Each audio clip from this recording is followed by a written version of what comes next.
সন্তানের মতো সন্তান একটা হইলেই যথেষ্ট।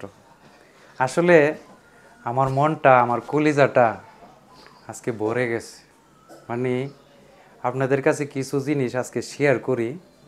বিষয়টা হচ্ছে, আজ থেকে 2-3 বছর আগেও আমার বড় ছেলেটা অনেক রাগিলা ছিল, মন মানসিকতা অনেক মানে রাগ ছিল ভিতরে।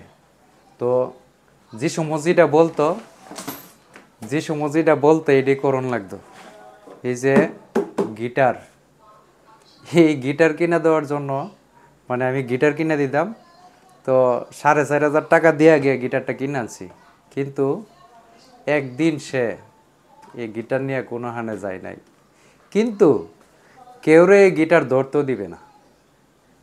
এবং একটা সাইকেল কিনছে, মানে অটো গিয়ারের একটা সাইকেল কিনছে। সাইকেলটা 4 দিন না 5 দিন চালাইছে। কিন্তু কিন্তু ছোটো আরেকটা ভাই আছে, কিন্তু এই সাইকেলটা মানে 5 দিন চালানোর পরে যে থইছে ঘরের ভিতরে, আজও পর্যন্ত ঘরের ভিতরে আছে। কিন্তু এটা ঠিকও করতে দিব না, মানে এটা কেউ ধরতে দিব না, চালাইতে দিব না। এটা হলো রাগ। তো আরেকটা বিষয় আপনাদের সাথে শেয়ার করি। মানে আমি আমার ওয়াইফ দুইজনে মিলে ঢাকা গেছিলাম ডক্টরের কাছে। তো ডক্টরের কাছে যাওয়ার পরে দুনু ভাই ঘরের ভিতরে ঝগড়া লাগছে। তখন ঝগড়া লাগছে পরে তখন ওই যে বড় ছেলেটা বিচার দিছে আমার মেয়ের কাছে। সাথে সাথে বিচারটা ছোটো ভাইয়ের করে নাই দিকে সে আমার দরজা ভাঙছে একটা। এবং আপনার এই যে এই একটা বেডিংয়ের ব্যাট আছিল, আমার ব্যাটটা আমি কিনছিলাম 4 বছর আগে 2500 টাকা দিয়ে। এই ব্যাটটার দাম 4,500 টাকা।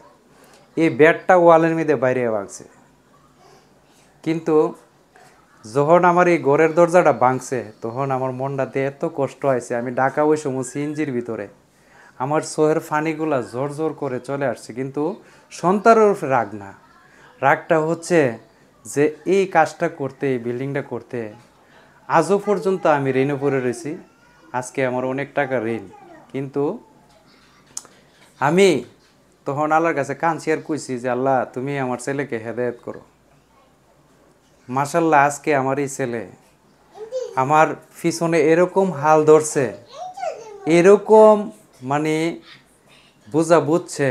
আমার দুনো ছেলে মাশাল্লাহ এখন খুব কর্মঠ হয়ে গেছে এবং খুব কর্মশীল হয়ে গেছে।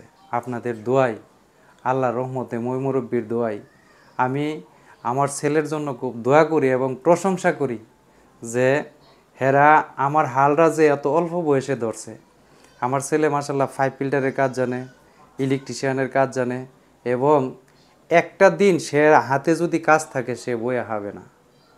মানে কালকে রাত্রে এক জায়গার থেকে কাজ করে, মানে সকালে 9টা বাজে বাইরেছে, আসছে মাগরিবের পরে, আয়সা আবার সাথে সাথে আরেকখানা চলে গেছে, রাত্রে 11টা বাজে ঘরে আসছে। সকালে আমি ঘুম থেকে উঠবার আগে সে ওইটা সেটা মানে কাজে চলে যায়। তো এই যে একটা মন মানসিকতা, একটা আবেগ, আমার মানে ছেলেটা এত আমার কাছে, সবাই আমার ছেলের জন্য দোয়া করবেন। আমার ছেলেটা প্রবাসে পাঠানোর জন্য চেষ্টা করতেছি। তো হয়তো কিছুদিনের মধ্যে প্রবাসও চলে যাবে। তো সবার কাছে দোয়া কামনা করি। আসসালামু আলাইকুম।